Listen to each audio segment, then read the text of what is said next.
Hello everybody! So today we're going to be going over the top 5 most influential pomades that have gone through the pomade industry. So these are not necessarily going to be the best pomades, but they're the ones that really shook the industry. Ones that broke boundaries. Ones that were able to cause such a big influence that they changed the market as we know it. So without any further ado, let's get into it. Coming in at number 5, we have a pomade that I do not personally own right now because I don't like it and I think it's bad. But that pomade is Suavecito pomade. Love it or hate it, you have to admit Suavecito pomade has made a tremendous impact on the community. For most people it is their first product, and the artwork on it has a sort of rockabilly appeal to it where people are inclined to try it.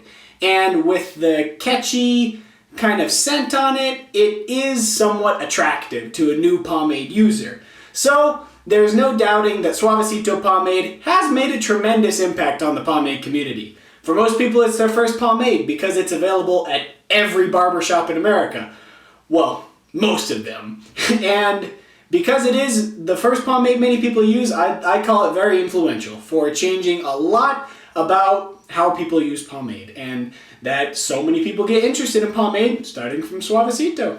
Coming in at number 4, we have Lay Right Super Shine. This is one that came out in 2012 if I'm not mistaken, and when it came out it was a big deal because back then there really was no water-based pomade that was really shiny.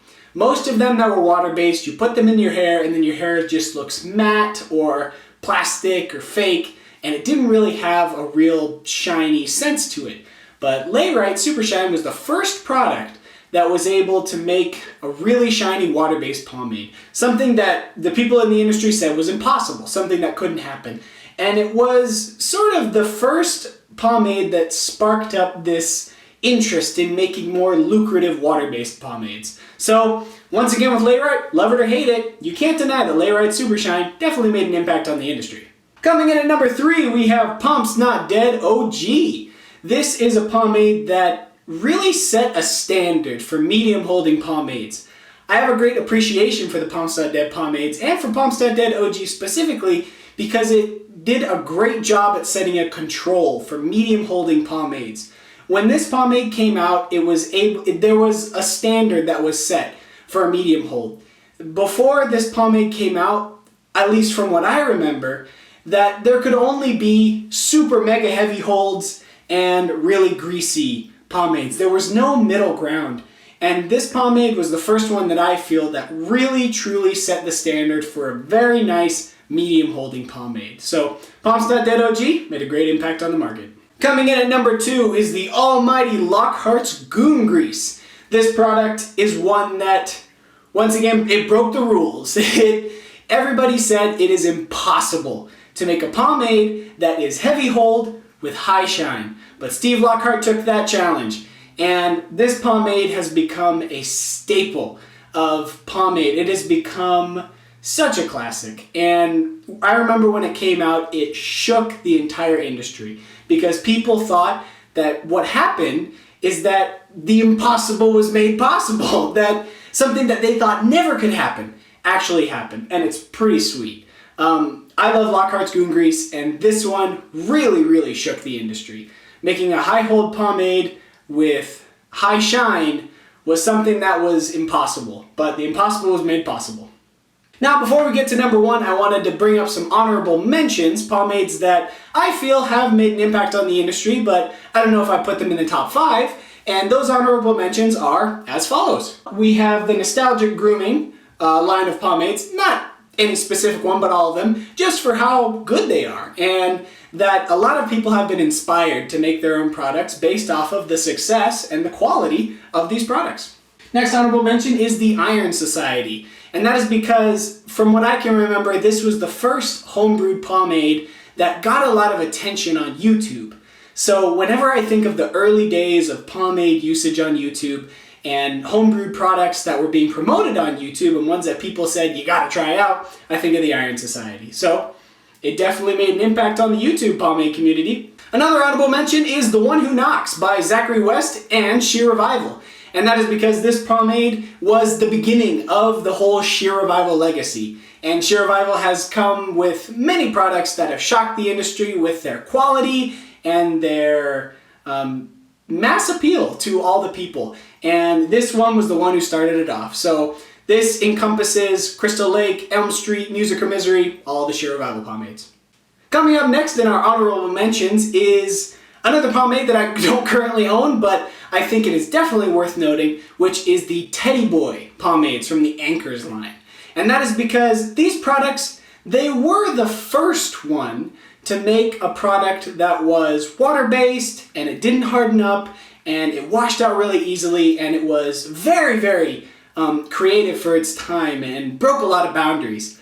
But I'm putting it at an honorable mention because there's another pomade on this list that did it better and did it where it caused more commotion in the pomade community. Although the Anchors Teddy Boy pomades are great, they didn't have as massive of an impact as this other pomade on our list. And last honorable mention is Damon Barber #1. Mostly because this was the first gel-type water-based pomade that was not damaging to your hair. Yet another thing that was new and creative and something that had never been done before. I feel like there are other water-based pomades that had made a greater accomplishment, which is why I wouldn't put this one on the list, but nevertheless, it is a very great accomplishment that they made a water-based pomade that was gel-type that didn't dry out your hair. So definitely something worth noting. And coming in at #1 is one that when I think to myself and I think about pomades that shook the market, I think, how could it not be this one? And that is the original O'Dowd's Water Base. This caused an avalanche of pomades being made and shook the industry, took it by storm. And when this came out, nothing was the same. I think of this as the ultimate pomade that just took all of the rules and threw them away.